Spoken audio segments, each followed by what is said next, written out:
जय श्री कृष्ण। नमस्कार करता हूँ। रावण का नाश करने के लिए आपने रघुवंश में भगवान राम के रूप से अवतार ग्रहण किया था। मैं आपको नमस्कार करता हूँ।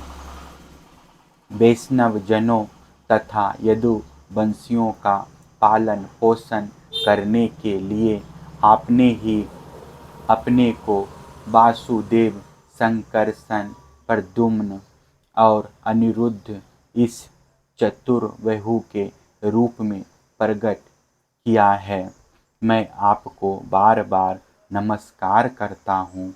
दैत्य और दानवों को मोहित करने के लिए आप शुद्ध अहिंसा मार्ग के प्रवर्तक बुद्ध का रूप ग्रहण करेंगे। मैं आपको नमस्कार करता हूँ और पृथ्वी के क्षत्रिय जब मलेच्छप्राय हो जाएंगे तब उनका नाश करने के लिए आप ही कलि की रूप में अवतीर्ण होंगे। मैं आपको नमस्कार करता हूँ। भगवान, ये सब के सब जीव आपकी माया से मोहित हो रहे हैं और इस मोह के कारण ही यह मैं हूँ और यह मेरा है। इस झूठे दुराग्रह में फंसकर कर्म के मार्ग में भटक रहे हैं मेरे स्वामी। इसी प्रकार मैं भी स्वप्न में दिखने वाले पदार्थों के समान झूठे देह, गेह, पत्नी, पुत्र और धन, स्वजन आदि को सत्य समझकर इन्हीं के मोह में फंस रहा हूँ और भटक रहा हूँ। मेरी मूर्खता तो देखिए प्रभु। मैंने अनित्य वस्तुओं को नित्य, अनात्मा को आत्मा और दुख को सुख समझ लिया। भला इस उल्टी बुद्धि की भी कोई सीमा है?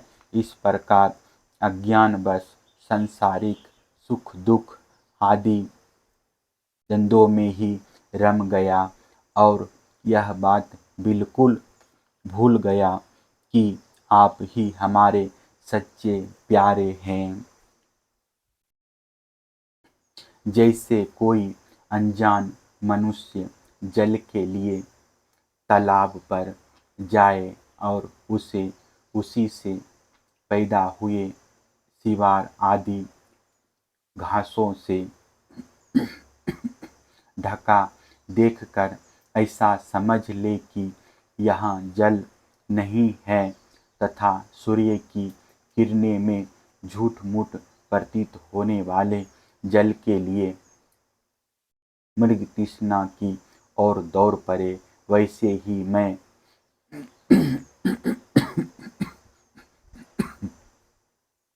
अपनी ही माया से छिपे रहने के कारण आपको छोड़कर विषय में सुख की आशा से भटक रहा हूँ। मैं अविनाशी अक्षर वस्तु के ज्ञान से रहित हूँ। इसी से मेरे मन में अनेक वस्तुओं की कामना और उनके लिए कर्म करने के संकल्प उठते ही रहते हैं। इसके अतिरिक्त ये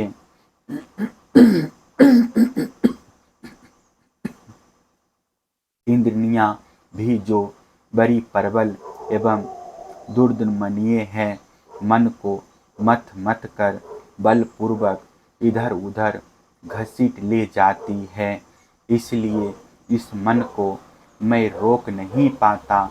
इस प्रकार भटकता हुआ मैं आपके उन चरण कमलों की छत्र छाया में आ पहुँचा हूँ जो दुष्टों के लिए दुर्लभ है मेरे स्वामी। इसे भी मैं आपका कृपा प्रसाद ही मानता हूँ, क्योंकि परिणाम जब जीव के संसार से मुक्त होने का समय आता है तब सत्पुरुषों की उपासना से चित्तवृत्ति आप में लगती है। प्रभो, आप केवल विज्ञान स्वरूप हैं, विज्ञान घन है। जितनी भी प्रतीतियाँ होती हैं, जितनी भी वृत्तियाँ हैं, उन सब के आप ही कारण और अधिष्ठान हैं। जीव के रूप में एवं जीवों के सुख दुख आदि के निमित्त काल, कर्म, स्वभाव तथा प्रकृति के रूप में भी आप ही हैं तथा आप ही उन सब के नियंता भी हैं। आपकी शक्तियाँ अनंत हैं, आप स्वयं ब्रह्म हैं। मैं आपको नमस्कार करता हूँ प्रभु, आप ही वासुदेव, आप ही समस्त जीवों के आश्रय संकर्षण हैं तथा आप ही बुद्धि और मन के अधिष्ठात्र देवता हषिकेश, प्रद्युम्न और अनिरुद्ध हैं। मैं आपको बार बार नमस्कार करता हूँ प्रभो, आप मुझ शरणागत की रक्षा कीजिए।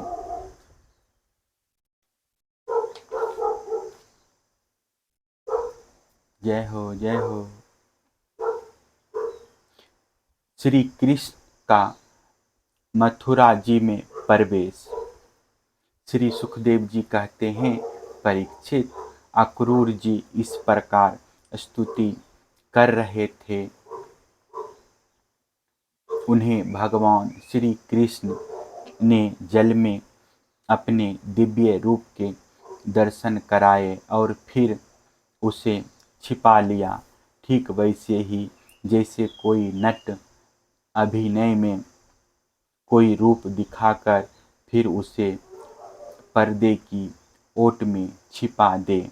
जब अक्रूर जी ने देखा कि भगवान का वह दिव्य रूप अंतर्ध्यान हो गया, तब वे जल से बाहर निकल आए और फिर जल्दी जल्दी सारे आवश्यक कर्म समाप्त करके रथ पर चले आए। उस समय वे बहुत ही विस्मित हो रहे थे। भगवान श्री कृष्ण ने उनसे पूछा, चाचा जी, आपने पृथ्वी, आकाश या जल में कोई अद्भुत वस्तु देखी है क्या? क्योंकि आपकी आकृति देखने से ऐसा ही जान पड़ता है। अक्रूर जी ने कहा, प्रभु, पृथ्वी, आकाश या जल में और सारे जगत में जितने भी अद्भुत पदार्थ हैं, वे सब आप में ही है, क्योंकि आप विश्व रूप हैं। जब मैं आपको ही देख रहा हूँ, तब ऐसी कौन सी अद्भुत वस्तु रह जाती है जो मैंने ना देखी हो। भगवान, जितनी भी अद्भुत वस्तुएं हैं, वे पृथ्वी में हो या जल अथवा आकाश में, सब की सब जिनमें हैं, उन्हीं आपको मैं देख रहा हूँ। फिर भला मैंने यहाँ अद्भुत वस्तु कौन सी देखी?